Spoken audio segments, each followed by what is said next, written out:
Hey Nesters, welcome back to my channel. Today I am filming for you a thrift along with me, so let's head out to Goodwill and see what we can find.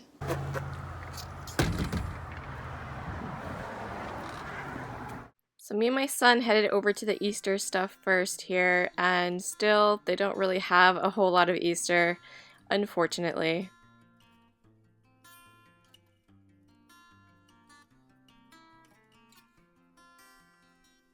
I did think these little puzzle cards were pretty cute though.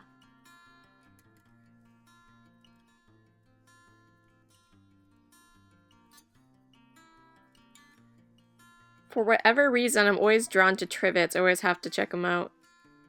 I completely missed that floral drinking dispenser there.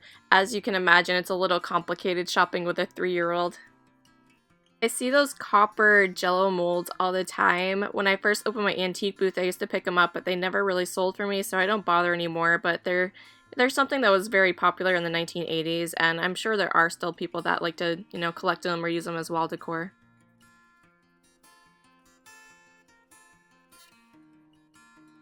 It's always interesting to see what 3-year-olds think are treasures. My son found this hair clip and he thought it was just the greatest thing. I spied this interesting pottery piece over here. I thought the colors on this was absolutely gorgeous, and I'm assuming someone had picked this up and set it back down because it normally wouldn't have been in the spot, but, I have eagle eyes, so I was able to see it. They had this adorable Raggedy Ann and Andy plate and cup set. It actually said it was from 1969 right on it, so I thought that was a pretty neat piece. I haven't picked this stuff up in a while because the Raggedy Ann stuff doesn't really sell well for me. But maybe I should give it a try online. I have no idea what it is my son picked up here, but apparently he didn't think it was cool enough to put in the cart, so.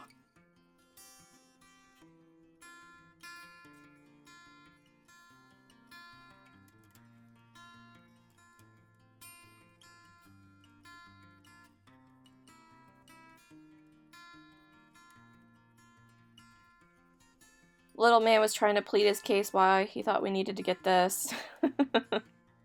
I thought this would make a cute little sign for the summertime for a porch or something like that. He was getting pretty restless and was directing me to the toys, so I actually ended up texting my husband to come in and help me out with them. I actually really like these birds. They kind of have that weird crackle finish though. I feel like people aren't into that kind of a finish, but if it didn't have the crackles, I probably would have got those. While we were waiting for Daddy and the baby to come in, he did find a nutcracker in the Christmas section, so that entertained him for a couple minutes. So I could look, just briefly. I couldn't look through the whole section at this point, but yeah, I saw this bag here, and I was mainly interested in the Smurf inside. I was trying to check out and see if I thought it was worth my while to grab this grab bag. The Nutcracker didn't entertain him long, so he ran down to the toys, so I had to get down there. It was just straight ahead of me. This Night Before Christmas mug was actually really cool. It's by Teleflora Gifts, and they only wanted $2 for it. I ended up putting it back because I had to race down there, and then I forgot about it. So we end up finding this toy down there, and Mama has a bad habit of just naming toys whatever she thinks they are. I called it a fire monster, so that's his name now. Daddy always laughs at me after the fact because he usually knows the names of, the guys. I don't think he actually knew this guy's correct name, so if you guys know who this actually is, that would be helpful. I love it when they have these little grab bags of toys because you can get, as you can see, plenty of them for only a couple bucks, and it keeps them pretty entertained for, a couple hours. I spied this little Jurassic Park Imaginext truck for the baby, so I went ahead and grabbed that. If you guys ever want to pick up Imaginext toys, they resell for pretty good money, especially on Facebook Marketplace if you get a group of them, so something to look out for during yard sale season to make a little extra cash. My husband finally made it inside with the baby, so he was able to watch the oldest for me, and I went back to the Christmas section and checked out that grab bag again. And ultimately, I did decide to get it. I just really wanted the Smurf ornament, so I figured, just for that alone, it was worth the money.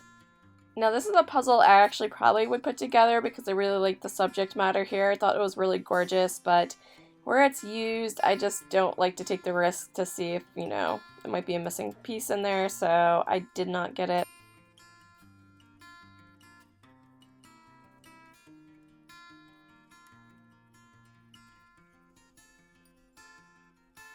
So I think I saw this here a week or two ago, and I passed on it because I don't like mice.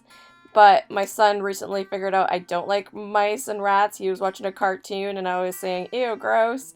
And he thought it was hilarious, so I ended up picking him up for just a little craft project to do with him.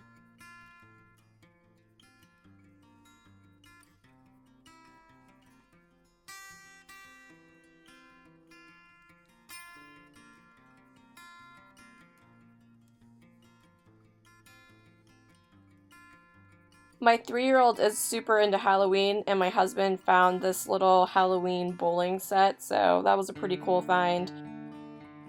We were hoping to surprise him with it later, but you'll see in a minute that he spied it. Oh no, he spied it. Don't look, it's a surprise. I thought this Kindlier was really quite a cute item and would pair really well with lots of vintage items.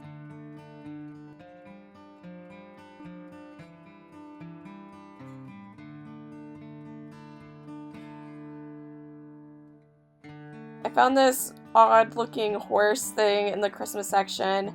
My husband said it was probably for like a pretend horse for dolls or something like that, but I knew my little baby, he likes to hang on to anything that's kind of like sticks, so I figured he would think that was pretty cool. And he traded the car. I spied these Tom's shoes hiding out over here. They're in a size 8 though, I am a size 7, so I did not get them. I'm a little iffy on buying used shoes anyways, but these seem to be in pretty good condition, so had they been in my size, I probably would have grabbed them. What do you guys think about, you know, purchasing used shoes? What's your take on that?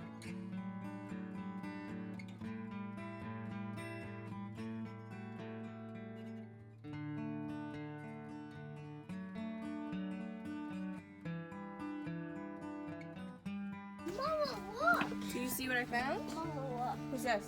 Okay.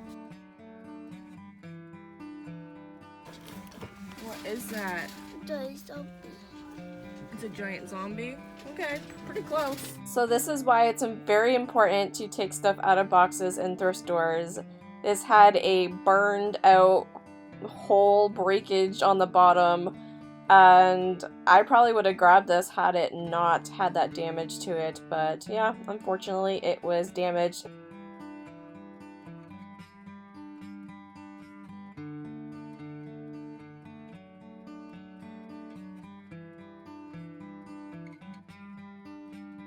I thought this little pewter dog was really neat. I guess it's pewter anyways.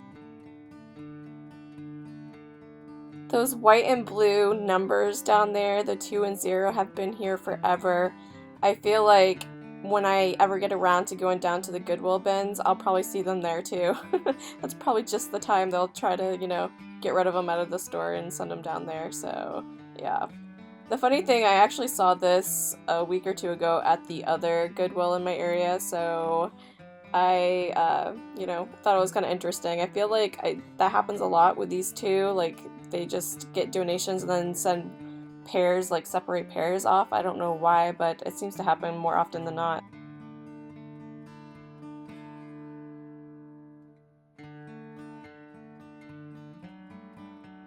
I was trying to figure out what this little owl thing was here. I think it's a vintage compact. There would have been a mirror on the top there, and you could set your like foundation powder in the bottom. I'm guessing that's what it is. Not sure what the little, you know, stand on the bottom of it is for, but yeah, I thought it was a cute piece, but I wasn't, you know, absolutely certain what it was.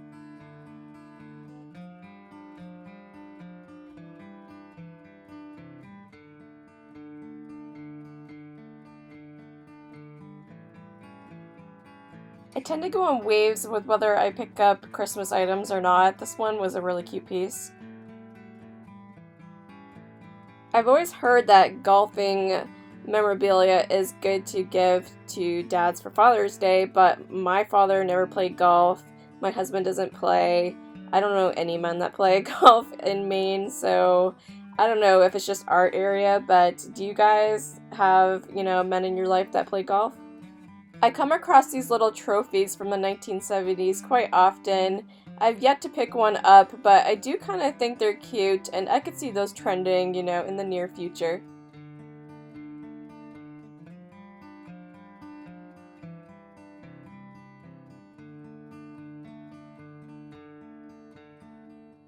Always come across the cutest faces. I think it's one of my go-to things I'm always grabbing.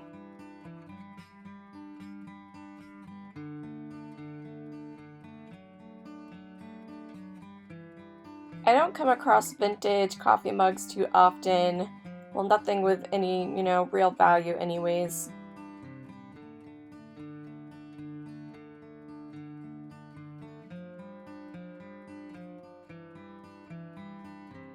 So up on the top shelf, I saw these Starburst Sconces staring at me. They were very colorful, but they looked to be old to me, very mid-century, and sure enough, when I turned them over, I saw the older Cerakote wood tag on it, so these had been painted, and yeah, I'm not exactly sure how to get that paint off. It's, kind of a travesty. These repo tin pictures do sell pretty well in my antique booth, but this one was pretty scratched up on the front there, so anytime there's a pretty significant scratch, I usually don't get them.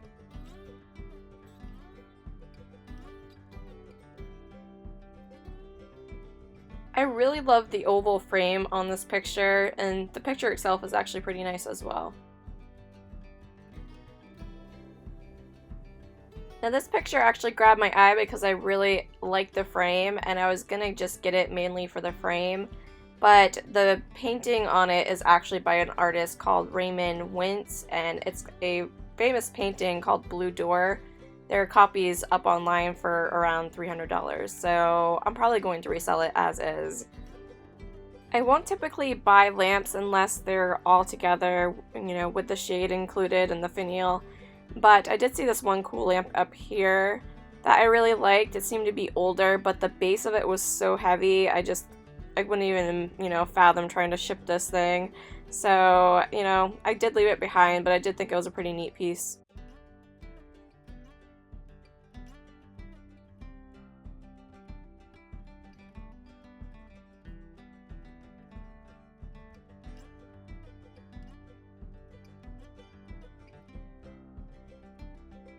People are always wondering why resellers, are so knowledgeable, because we go thrifting a lot, right? And that's what you do. You pick up the plates, you turn them over, you read the labels, and over time you just kind of recognize things and learn things. And if you don't know what they are, we certainly go ahead and, use Google and look it up. So, yeah, you definitely just live and learn. You don't, always know everything that you see, but, over time you do start recognizing things.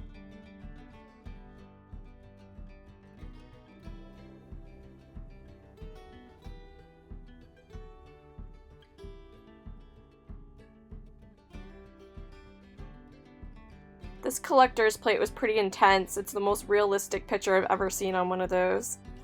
I always come across so many gorgeous teacups and saucer sets, but they're not really sets, I guess, because they're usually, mix and match like these ones are, so I never really know what to do with them. Do you think people will just buy the one, saucer and teacup?